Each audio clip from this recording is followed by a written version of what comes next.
Hi అండి. ఈరోజు మనం మైసూర్ బొండాన్ని తయారు చేస్తున్నామండి. దానికి కావాల్సిన పదార్థాలు మైదా పిండి అండి. మైదా పిండిని బాగా జల్లించి పెట్టుకోవాలి. పెరుగు, దానికి కావాల్సింది సాల్ట్ సాల్ట్ కూడా కొంచెం వేసుకోవాలండి, ఎవరికి టేస్ట్ని తగ్గట్టు. జీలకర్ర వేసుకోవాలండి కొంచెము. దీనికి పుల్ల పెరుగు వాడితే చాలా బాగుంటుందండి. పచ్చిమిర్చి కొంచెము. బాగా కలపడం కూడా ఒకే యాంగిల్లో కలపాలండి. ఇది అటు ఇటు అలా కలిపితే బాగా పొంగవండి. అందుకని ఒకే యాంగిల్ మీరు ఎటు కలిపితే మీ చేతి కన్వీనియంట్ని బట్టి అదే యాంగిల్లో బాగా 2-3 సార్లు బాగా కలిపి అట్లా 2-3 అవర్స్ నాననివ్వండి. మళ్ళీ 2-3 అవర్స్ తర్వాత మనం తీసి బాగా అదే యాంగిల్లో స్పూన్తో కానీ మీ చేతితో కానీ బాగా కలపాలి. దీనికి ఎంత కలిపితే అంత బాగా పొంగుతాయండి. దీనికి మెయిన్ కాన్సెప్ట్ అదేనండి, కలపడంలోనే ఉంటుంది అంత టెక్నిక్ అంతా.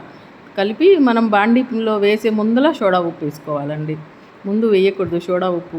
అప్పుడు వేసి మనం బోండాలు వేసుకుంటున్నప్పుడే వేయాలి. మేము బాండీ పెట్టేసి బోండాలకి వేసేస్తున్నాం. చూసారా, బాగా పిండి రెడీ అయిపోయింది. నూనె కూడా కాగింది. బోండాలన్నీ వేస్తూ ఉన్నామండి.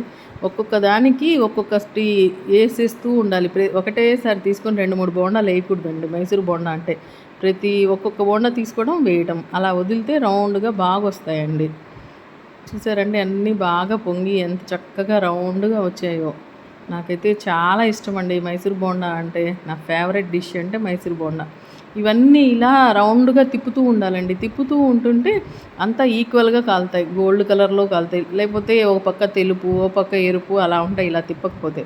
అందుకని మనము ఇలా 1 నిమిషం తిప్పితే అన్నీ ఈక్వల్గా కాలి గోల్డెన్ కలర్లో ఉంటాయి మొత్తం కూడా.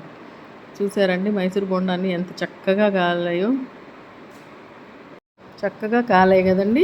ఇవి ఒకసారి ఫస్ట్ వాయిలో లైట్గా కాగిన వెంటనే తీసేసేయాలండి. మళ్ళీ రెండో వాయి వేస్తాం కదా, అది కొంచెం లైట్గా కాగిన తర్వాత ఈ ఫస్ట్ వాయి రెండో వాయిలో వేసేయాలి.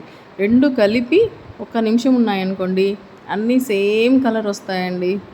సేమ్ బ్రౌన్ కలర్లో ఉంటాయి. మనకు అసలు చూస్తే అన్నీ ఈక్వల్గా ఎంత లుక్ ఉంటాయంటే అంత లుక్, టేస్ట్ కూడా చాలా బాగుంటాయండి. అసలు చూసారా ఎంత బాగున్నాయో, అన్ని బాల్స్ భలే ఉన్నాయండి. అసలు మా ఇంట్లో అందరికీ ఇష్టమైంది మైసూర్ బోండా అండి. దీంట్లోకి అల్లం చట్నీ, టమోటా చట్నీ ఏదైనా బాగుంటుంది. చూసారా లోపల కూడా ఎంత చక్కగా, ఇలా అనగానే మనకి ఎంత బాగుందో లోపల.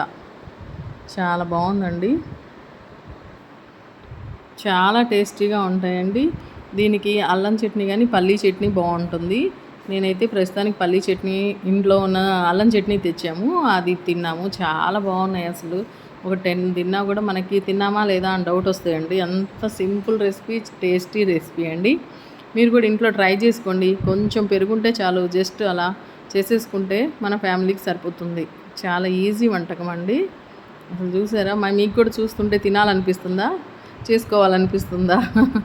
చేసుకోండి. 1 నిమిషం వంటే చాలా ఈజీగా చేసేసుకోవచ్చు. పిల్లలకి స్నాక్స్ అలా పెట్టేసేయచ్చు. వాళ్ళు కూడా ఎంత టేస్టీగా తింటారో. చూసారా, మా ఇంట్లో సర్వింగ్ కూడా చేసేసాం. బాయ్.